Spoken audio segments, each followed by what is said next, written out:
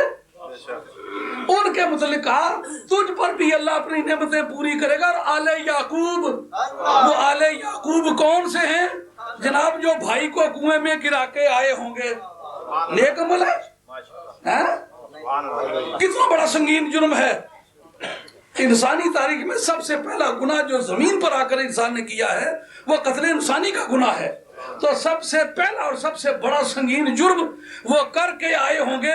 اس کے بعد حضرت یعقوب علیہ السلام کہتے ہیں وہ آل یعقوب ہیں. وہ اور کسی نبی کی آل ہونے کے لیے معصوم ہونا شرط نہیں.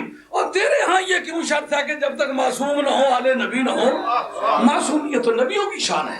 ہمارے ہاں تو معصومیت کا عقیدہ سوائے نبیوں کے کسی کے بارے میں ہے نہیں. محفوظ ہو سکتے ہیں، معصوم تو نہیں ہو سکتے. کیوں جناب؟ ہے نا؟ آل ہو کے ہے جی، گنہگار ہو کے پھر آل رہے کہ نہ رہے؟ کہا نا کہ یہ وہاں سے گرا کے آئیں گے، ان پر اللہ انعام کرے گا. سب یہ تفاصیل پڑی ہوئی ہیں، اٹھا کے دیکھیں. سبحان اللہ. صلاۃ والسلام علیکم یا سیدی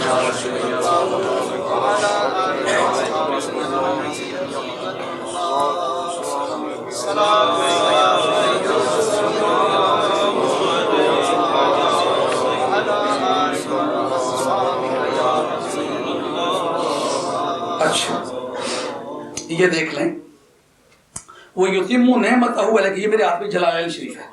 جلالین شریف خاص طور پر اس لیے پیش کر رہا ہوں کہ یہ درسیات کی کتاب ہے. باقی کتابوں کی وہ قیمت نہیں بنتی جو درسیات کی بنتی ہے، کیونکہ درسیات کی کتابیں مدرسین نے تسلیم کی ہیں. کورس میں شامل کرنے کے معنی یہ ہے کہ سب کی اپروڈ کتاب ہے. کہتے ہیں وہ یتیم نعمتہ علیہ کا، اللہ تعالیٰ اپنی نعمتیں تم پر مکمل کرے گا بن نبوت، نبوت دے کر. وعلی آل یعقوب، اور آل یعقوب پر آل سے مراد کون ہے؟ اولادو، اس کی اولاد.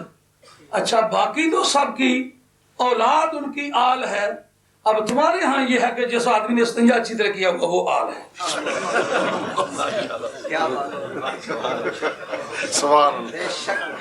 سمجھ آئی یہ بات؟ یہ بات سمجھنے کی ہے کہ نہیں؟ اچھا اسی پر بس نہیں. جس وقت قوموں کے عروج و زوال کا ذکر قرآن مجید نے کیا اور بتلایا کہ بنی اسرائیل پر جو زوال کے دن آئے وہ کن حالات میں آئے. حالات کیا تھے کہ جو ماڈرن لوگ پیدا ہوئے نا، اور تھے کون؟ آلو موسیٰ و آلو ہارون، یہ ان کی اولاد کے لوگ تھے، ان کے خاندان کے لوگ تھے. ہاں جی، بعض نے کہا ان کے چچے کی اولاد میں سے تھے، لیکن بہرحال جن کا منہ سے اعلیٰ ایک بلڈ کے لوگ ہیں وہ حال کہلا رہے.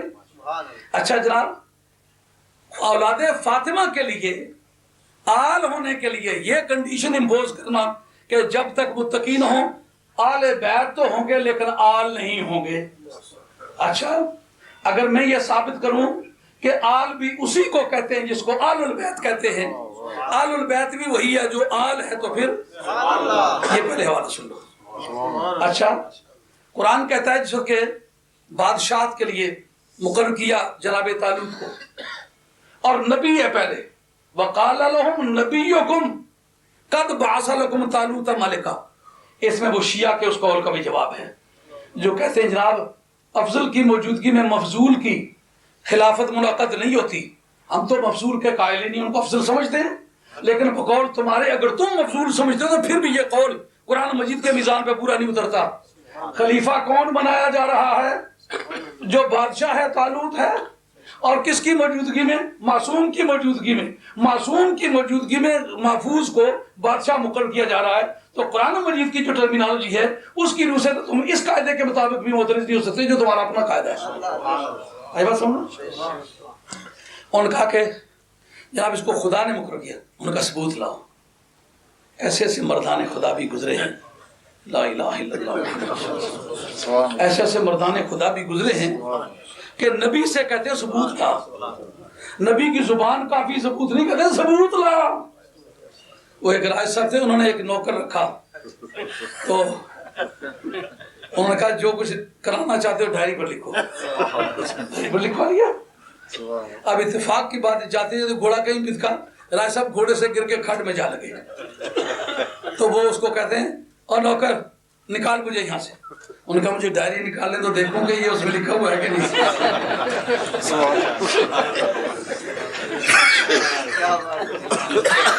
ہے کوئی کسی کی بات؟ نبی کو کہتے ہیں ثبوت لا. ان کا ان آیت ملک ہی ان یاتیکم التابوت فی سکینۃ من ربکم وبقیۃ مما ترک آل موسیٰ و آل ہارون. تمہارے پاس صندوق آئے گا جس کے اندر تمہارے واسطے تسکین ہے. تسکین میں بڑی چیز کیا تھی؟ لوہے اور اس کے تورات کی کچھ تختیاں تھیں اور ان کا نالین موسیٰ علیہ السلام کے. ایسے بگڑے ہوں کے لیے جوتا بھی ایک چیز ہے, وہ نالین مبارک بھی آپ کے ہیں. لیکن یہ ہے کون سے؟ مما ترک آل موسیٰ و آل ہارون. یہ وہی قوم ہے جو پھینک آئی تھی نا کہ یہ پرانی چیز ہے.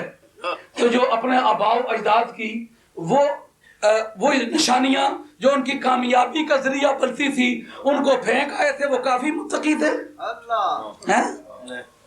نبی کے میلاد میں استعمال ہونے والا صندوق ساتھ روح المانی, ابو جعفر کی روایت ہے کہ وہ صندوق تھا جس میں موسیٰ علیہ السلام کو ڈال کے دریائے نیل میں ڈالا گیا تھا. جب تک وہ نبی کے میلاد کا صندوق ان کے پاس سلامت رہا اس وقت تک وہ جیتتے ہی چلے گئے. استسقاء کی دعا مانگنے گئے, بارش کے لیے دعا مانگی, چھم چھم بارش, رم جھم بادل برسا, اور کسی میدان میں ساتھ لے کے گئے, کامیاب ہوئے. ماڈرن لوگ نے کہا یہ پرانے لوگوں کی کہانیاں بنا رکھی ہیں, خواہ مخواہ ہمیں الو بنا رکھا ہے, جاؤ اس کو جانے, مکھیاں بیٹھ بیٹھ کے کچھ کا کچھ کر ڈالا اس کا, یہ ہمیں نہیں چاہیے. ہم جدید لوگ دنیا پتہ نہیں کہاں سے کہاں چلی گئی, جیسے آج کل نہیں کہتے. انہوں نے نبی کے تبرکات پھینکے تھے, کافی اچھے لوگ تھے. آل کہا کہ نہیں کہا. جناب کوئی کہے ایک خام کے لیے ہے, ایک خام تو کلمہ مومل ہو نتیجہ لاتا نہ ہو تو پھر تو کہا جا سکتا ہے. لیکن اگر اس قوم کو اپنی برائی کا یقین دلانا ہو کہ تمہارا ہاتھوں کی کمائی ہوئی تمہاری یہ ذلت ہے, تم وہ اپنی کامیابی کا راز خود تم پھینک کے آئے تھے, وہ دشمن کے ہاتھ لگا تھا, اب ہم اس کو واپس کرنا چاہتے. کیا طریقہ ہوگا؟ کا طریقہ یہ ہوگا کہ وہ جو بادشاہ تھا جالوت, اس پر ایسے وبا آئی, 6-7 گاؤں کے گاؤں صاف ہو گئے. انہوں نے کہا یہ صندوق منحوس ہے, اس کو واپس کرو. معلومات جب یہ مٹنے پہ آئے تھے تو صندوق ان کے ہاں منحوس تھا, جب وہ مٹنے پر آئے تو صندوق ان کے ہاں منحوس تھا. اور نبی کے میلاد کی عزت کرنے والوں یہ منحوس چیز نہیں. جب کوئی قوم مٹنے پہ آتی ہے کہتے ہیں یہ بچے یتیموں پہ خرچ کرتے ہیں.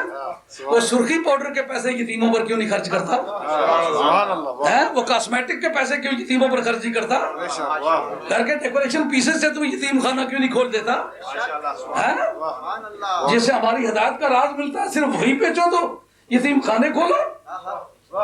اچھا جناب, جن لوگوں نے ان تبرکات کی اتنی بے ادبی کی ہوگی اور قوم کے زوال کا باعث بنے ہوں گے, کافی اچھے بندے تھے. آل کہا کہ نہیں کہا, اس کی کیا وجہ؟ دنیا بھر گنہگار ہو تو وہ آل نہ جائے, صرف آل رسول کے لیے یہ پابندی ہو جب تک وہ نیک نہ ہو آل نہ ہو.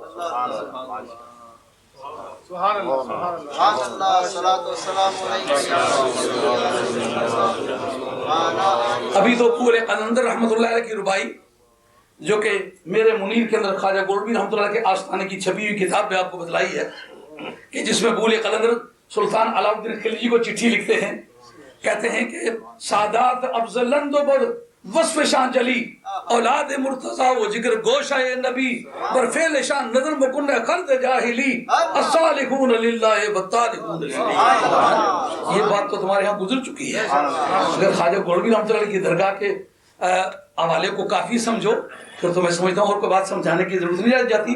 لیکن تاہم ان کو بہت درد ہے جی فلاں مولوی صاحب کا ہی ہو, چلو وہ نبی پاک کی اولاد کے پاکیزہ فرزند ہیں, ان کی بات ممکن ہے تمہیں موافق نہ پڑے, مگر میں اب تم سے یہ کہنا چاہوں گا کہ یہ شاہ عبد العزیز صاحب کا تحفہ اثنا عشریہ ہے, اس کا صفحہ نمبر 7 اور 8 ہے.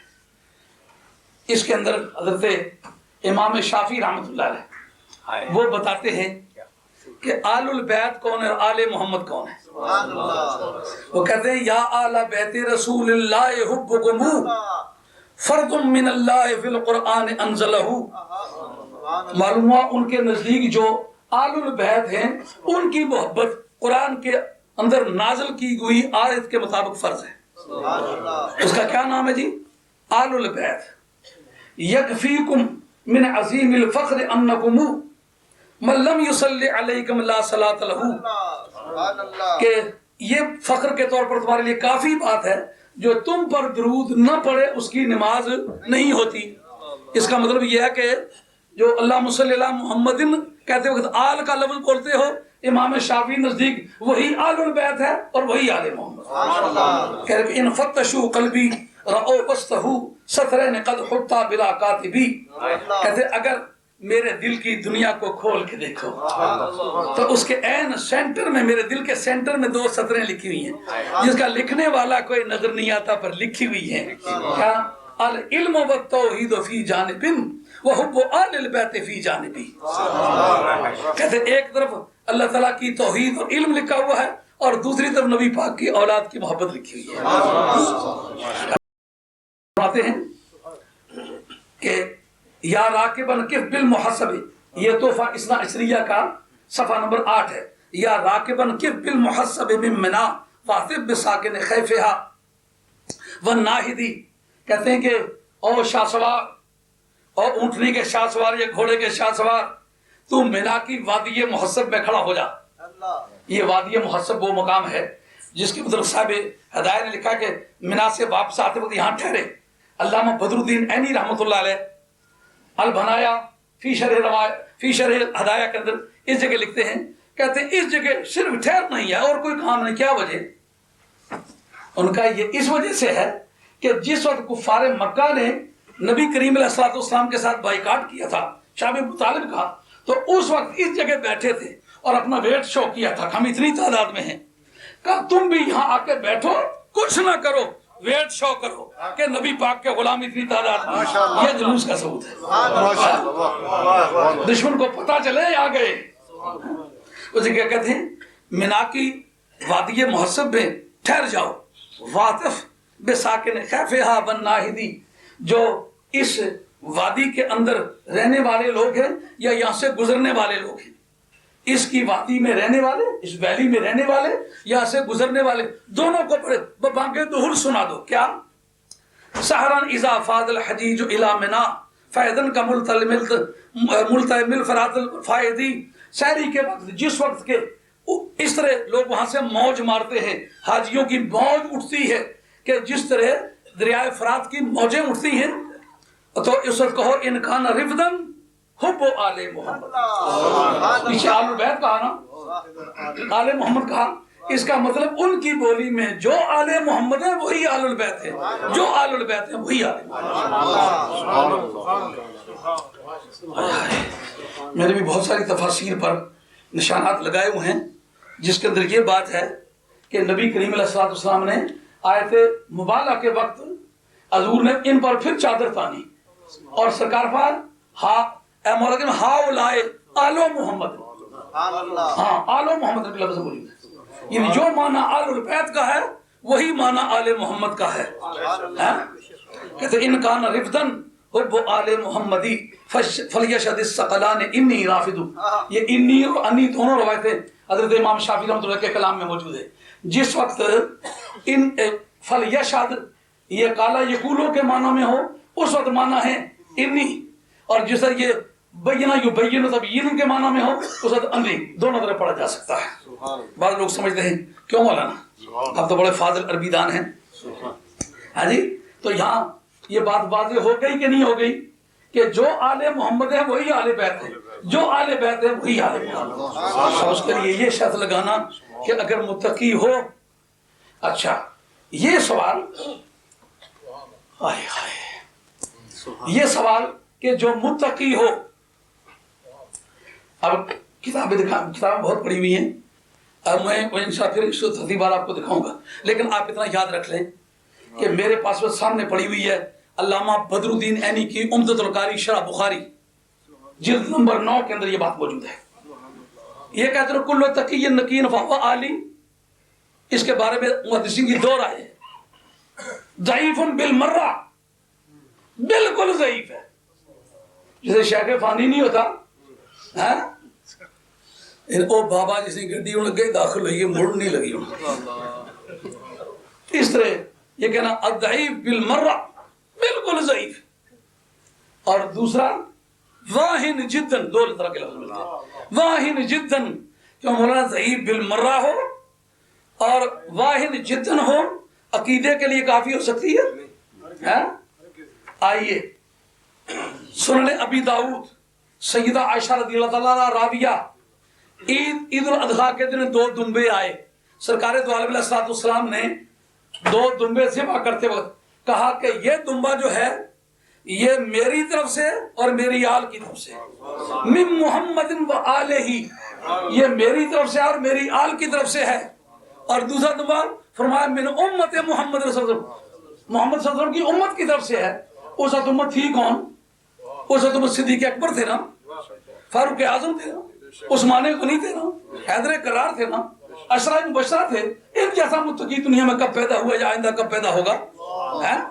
بعد از انبیاء ان کی بڑی شخصیتیں ہیں، صدیق اکبر جو ہیں بعد از انبیاء سب سے افضل ہے۔ تو جو وہ موجود ہیں تو ان کی موجودگی میں یہ کہنا ہے کہ یہ امت محمدیہ کی طرف سے ہے، تو اس وقت پرہیزگار ہو کے بھی اگر کوئی آل ہوتا تو پھر یہ کلمہ تو معمول ہوتا، کیونکہ سارے صحابہ اور جیسا پرہیزگار تو دنیا میں ہے کوئی نہیں۔